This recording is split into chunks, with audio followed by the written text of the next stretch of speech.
It's been a while. It's been a while since I've done a video. I am the Reverend Rock and Roll and founder, pastor, spiritual advisor of the Church of Elvis, and even more Latter-day Saints. Now, I'm shooting in a new location. I'm not quite know how or where to shoot without massive glare. I'm in a new location in a basement in a beautiful room. I got these Laverne and Shirley windows right here where I see people's feet walking by. I think I'm in the minority. I don't like to see my vinyls. I like them tucked away. And I've been blessed with the ability to do that. Now, I know for most that's impossible. And some people do like the aesthetic. It looks cool. But for me, I like them tucked away. I just like to have a few out. The move out to the suburbs of Fulton County was complicated and difficult for a couple of reasons. But once we got settled into the new joint, it went well and very happy. But I wasn't doing videos mainly because of the move. And then it's been hard because I have a neurological disease, a condition. And it's a autoimmune inflammatory condition of the peripheral nervous system, which drives my central nervous system crazy, which we're pretty connected to our central nervous system. It drives me crazy. And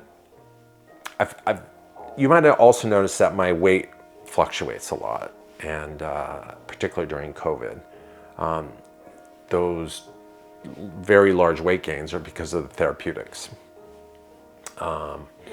And so I go up and down depending on the medicine. And once COVID hit, I just could not be. I was obese, and we had to do something to try to fix that. And I would say over the last 8 years or so, I've spent over 4 months in the hospital, poked, prodded, unraveling some poor misdiagnoses that were a nightmare to undo. And I have to give a shout out, props to Emory University and Emory Neurology. They would not give up on me. And dermatology too, which is, there's no reason to get into details why the dermatology was involved, but they would not give up on me. In the fetal position, on the floor, in a neurological clinic, not thinking I can do one more minute, they would not give up on me. And I'm not cured, but they've gotten me to a better place. And this video, I kind of want to talk about how I use music. And it's music, especially over the last decade, music has been my best friend. Music and Major League Baseball have been my two best friends because I spend the most time with them. And the other thing I spend the most time with is pain. And I use music to literally try to heal myself, as dumb as that sounds. I used to be a runner, and I can't do that anymore. And I'm not gonna say I loved running. I love pickup basketball games more than I love running. But there's this thing called the runner's high that you might have heard of. And I'm not sure exactly what it is or if it's real. There's great irony of what happened to me knowing my background, by the way. Either post-run or during the run, the endorphins rush over, they take over, and you don't feel pain, and you feel contentment and joy and bliss, either post-workout or what I experience more times is during a run. And you don't know if it's gonna hit you on the 3rd mile or the 5th mile or the 6th mile. I've experienced it a few times. It is by no means the reason I ran. I ran just because I was compelled to. And I miss exercise dearly. But I'm using music to try to find or mimic that runner's high, to relieve me from pain, to get me to a place that is out of my body, an experience that isn't what my present is. When you all suggest music and you talk about music, I take it serious. And it's foolish. And it's cope. And part of my problem is my acceptance of what's happened to me.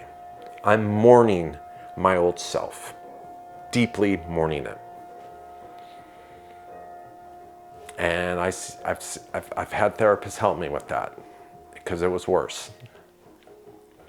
But music is that important to me. When we talk about, or people suggest stuff like the Natural Information Society, Since Gravity is Time, this is Joshua Abrams, which I think he did stuff with Sea and Cake. Just a group of amazing Chicago musicians. You all know Chicago for decades. It's just been off the charts with their independent music, avant-garde, free, jazz, what have you. This is, you know, when I first read the interview with Pitchfork, I didn't really pay enough attention to it. I got suckered into it. I thought it was a mediocre review with a decent score. And then later on, when the jazz group, Jazz Bumps and etc., Mike, Notes and Tones, were just raving about this, I played this and it felt so good to meditate to it. And knowing the historical influences of this music from Africa, I'm going to butcher it, the Nawa people, and in reading that their music, this type of music, not particularly this, but what they play is a healing music. And it just wasn't a physical healing music, it was a spiritual healing music. It was the blues in some sense, that they were mourning their enslavement, their move to Morocco, where they are now, against their will.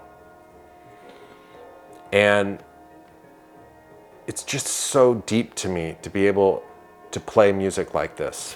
When I play Rice, Steve, again, as pathetic as it is, I'm trying to create new neuronal networks with these slight phase shifting networks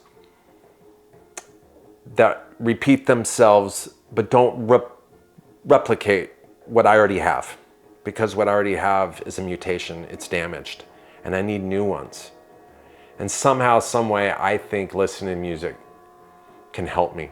And maybe that healing is just acceptance. Maybe listening to minimal music and reflecting on it is just cope. But sometimes it works.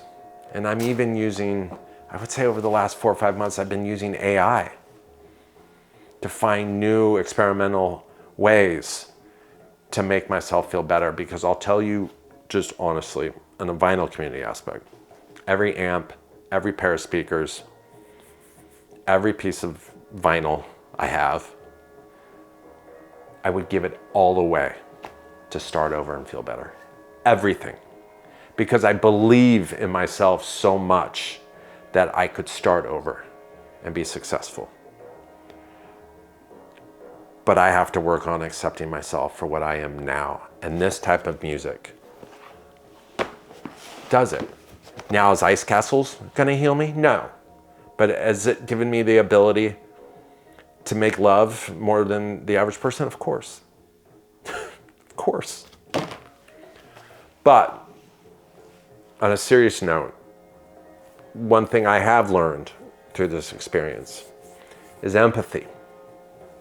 Empathy for what other people are going through and their struggles. The human condition is difficult. Whether you feel well or not, it's difficult. But I just want to say thank you to all y'all who continue to recommend music. It means so much to me, and I didn't know how to articulate without breaking down just how important music is to me and just how important the things that you suggest are. And you all know who you are. I don't want to say who you are because I'll leave important people out, but I just want to say thank you. I don't know how to grow this channel. I don't know what to do. The way the Church of Elvis and More Latter-day Saints started is because my best friend, who's a writer and makes movies and is hysterical. He's a genius. He said, you got to do something bigger than you. You got to create art. You got to create something. So I decided to start my own religion. And I had no idea I'd be this successful. But I think my next videos in the future will probably just be one album or reviewing new tracks. I may or may not have the album. I don't know what to do. I'm going to be honest with you. But I just wanted to check in and say hello and hope you're all doing well, and take care.